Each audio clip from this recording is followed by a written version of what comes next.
Assalamualaikum warahmatullahi taala wabarakatuh. Alhamdulillah wassalatu wassalamu ala Rasulillah.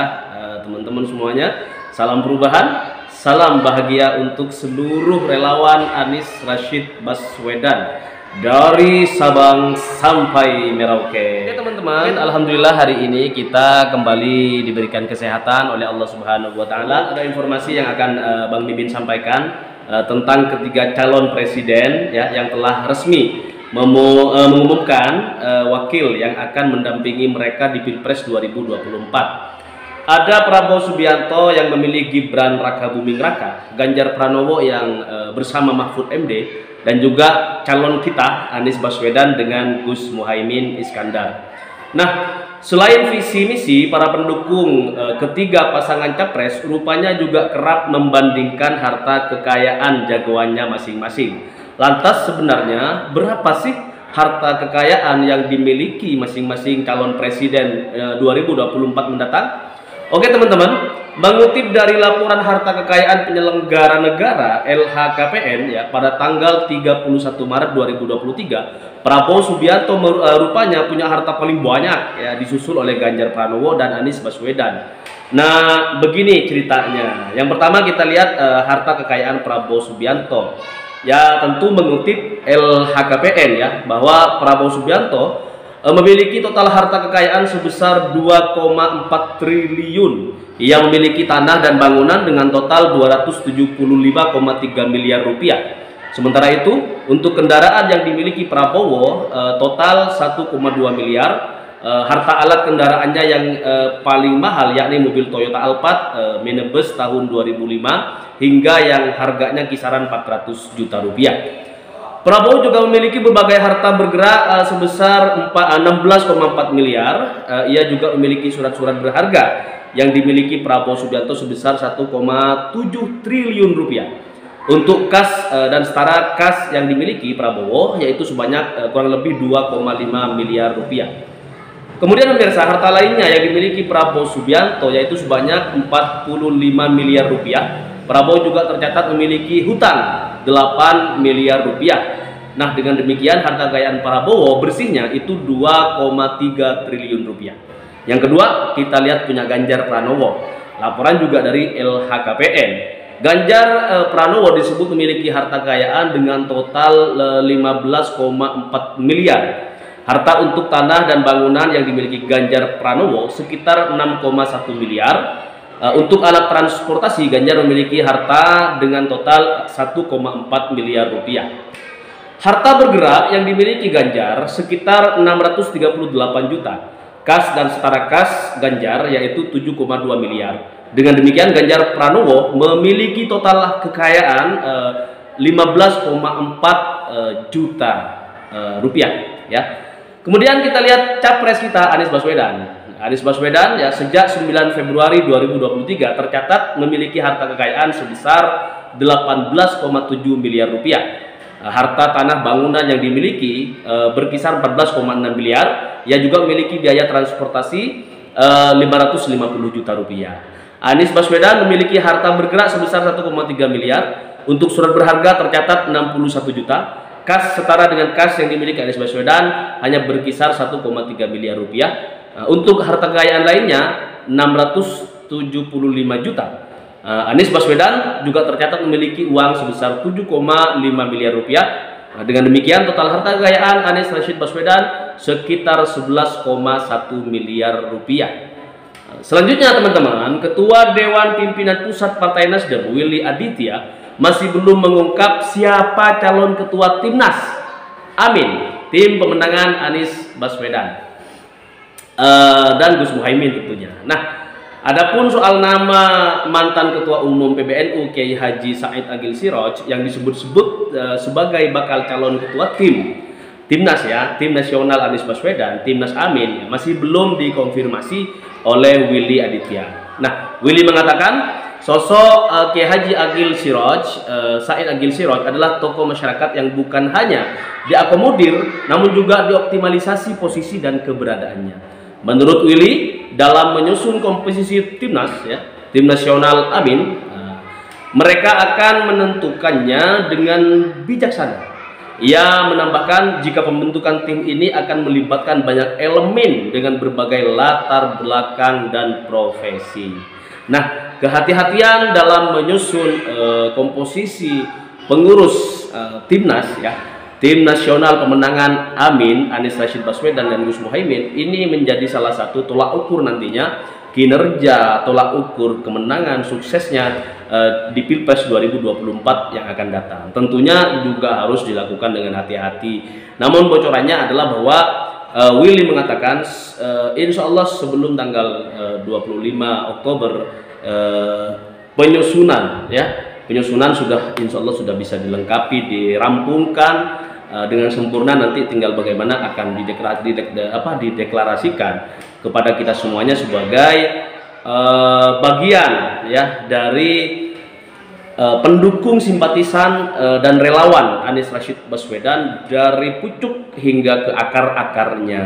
Nah, teman-teman semuanya, mari kita berpikir lebih positif. Mari kita laksanakan pemilu ini dengan riang gembira kalau katanya Gus Muhaimin, agar Indonesia ini lebih maju, sejahtera warganya, dan maju Indonesia kotanya, negaranya, dan lain sebagainya. Nah, kemarin kita sudah menyaksikan juga bahwa Mas Anies Rashid Baswedan tidak hanya muter-muter di Indonesia saja sebagai bentuk silaturahmi dengan seluruh komponen dan elemen masyarakat. Anies Baswedan juga kemarin pergi ke menghadiri sebuah acara yang sangat luar biasa, wawancara eksklusif di Singapura, di Malaysia, dengan berbahasa Inggris. Tentu kalau kita yang tidak paham dengan bahasa Inggris perlu buka kamus gitu biar ngerti apa sih sebenarnya gagasan-gagasan yang disampaikan oleh Anies Rashid Baswedan di negara tetangga kita. Tetapi ini sangat menarik karena memang kualitas Anies Rashid Baswedan ini yang sejak awal ya sudah kita ketahui bersama, kualitasnya, intelektualnya, sikap perilakunya itu sangat mendunia gitu. Artinya secara moral Anies Rashid Baswedan ini menjadi contoh uswatun hasanah gitu, menjadi suri toladan bagi seluruh komponen masyarakat di luar Indonesia. Lebih-lebih kita sebagai santri, kita sebagai pelajar, kita sebagai mahasiswa, kita kudu mencontoh pola hidup, sikap dan karakter seorang Anies Rashid Baswedan yang dikagumi oleh luar dan juga dalam negeri. Kemudian teman-teman, beberapa kali sudah Mas Anies Rashid Baswedan ini diundang sebagai keynote speaker, sebagai pembicara, sebagai pemateri gagasan-gagasan beliau yang brilian gitu kan di luar negeri.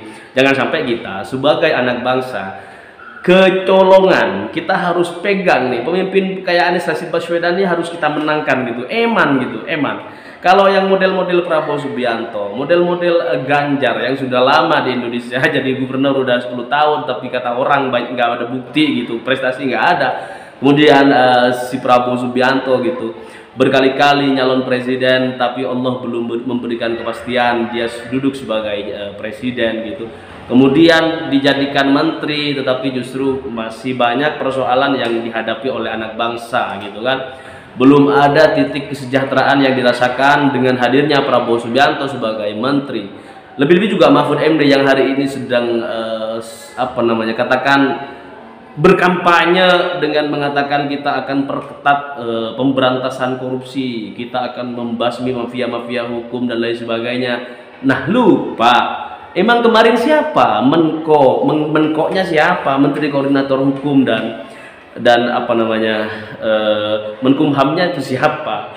Nah, ini kita lucu gitu, kemarin sudah dikasih amanah oleh Joko Widodo gitu untuk mengawal perjalanan hukum, perjalanan kementerian di Indonesia, tetapi rupanya hukum masih sekali lagi tajamnya tuh di bawah kepemimpinan sang koordinator kementerian Pak Mahfud MD gitu. Nah, sekarang juga disayangkan oleh masyarakat. Banyak sekali orang Madura yang awalnya ngefans banget sama Mahfud MD, senang banget sama Mahfud MD gitu. Tapi akhirnya karena Mahfud MD diusung oleh PDIP, masyarakat minta ampun, maaf Pak Mahfud MD, kemarin kita memang ngefans sama sampean gitu. Tapi sekarang karena sampean diusung PDIP, mohon maaf kita pindah ke Anies Baswedan. Nah, Ini di luar dugaan juga. Artinya apa? In tansurullah fala ghalibalakum. Kalau Allah sudah berkehendak untuk menolong hamba-hambanya, fala ghalibalakum, maka tidak akan ada orang yang bisa menjadi mudarat, penghalang pertolongan Allah kepada Anies Rashid Baswedan dan Gus Muhaimin, insya Allah. Maka teman-teman semuanya, peristiwa katakanlah kita tidak mau bilang ini benar gitu, tapi ini bisa dibenarkan bahwa anggapan masyarakat terhadap Mahfud MD itu adalah masa lalu Indonesia. Nah, kita butuh perubahan Indonesia dengan Anies Rashid Baswedan dan sistem yang diperbaharui, sistem yang lebih pro rakyat, kemudian juga visi misi yang jelas. Visi misi yang jelas dibuat sendiri. Bismillahirrahmanirrahim, saya bikin visi misi, bukan kayak Mahfud kemarin mengakui, Mahfud MD, bahwa Mahfud MD itu tidak terlibat dalam penyusunan visi misi capres cawapres antara dirinya dengan Ganjar Pranowo.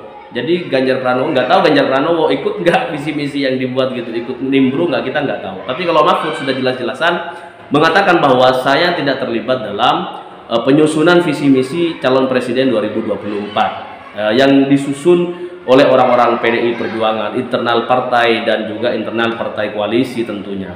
Namun sangat disayangkan, seorang Mahfud MD yang sangat brilian, cerdas, pintar, ini tidak dilibatkan dalam penyusunan visi misi yang akan menjadi tugas pokok bagi dirinya gitu, yang akan menjadi bahan penyampaian gagasan nanti ketika debat capres dan pilpres. Nah, tapi ada bocoran juga tuh bahwa kayaknya debat capres ini akan dihilangkan, katanya begitu, isunya begitu. Kenapa? Karena bahaya kalau ngadepin Pak Anies sama Pak Muhaimin gitu. Pak Anies ini sama Gus Muhaimin ini nggak ada lawan tanding soal debat gitu. Mau debat agraria, oke. Mau debat pangan, ketahanan pangan, oke.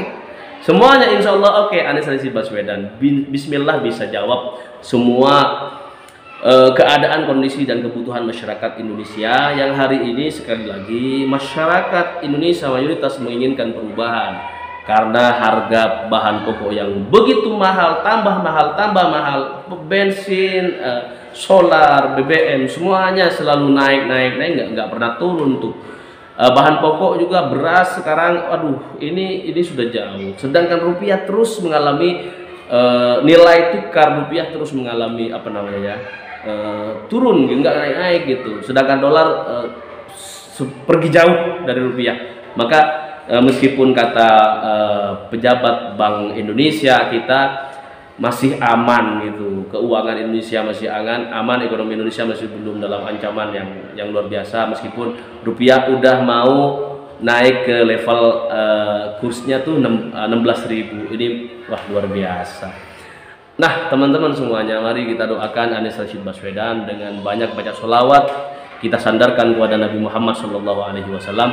Kita baca sholawatnya di rumah masing-masing, di keluarga masing-masing, untuk memantapkan hati bahwa kita harus memenangkan Anies Rashid Baswedan dan Gus Muhaimin yang hari ini sepertinya beliau berdualah yang paling cocok untuk memimpin negara kesatuan Republik Indonesia 5 tahun yang akan datang. Terima kasih. Assalamualaikum warahmatullahi wabarakatuh.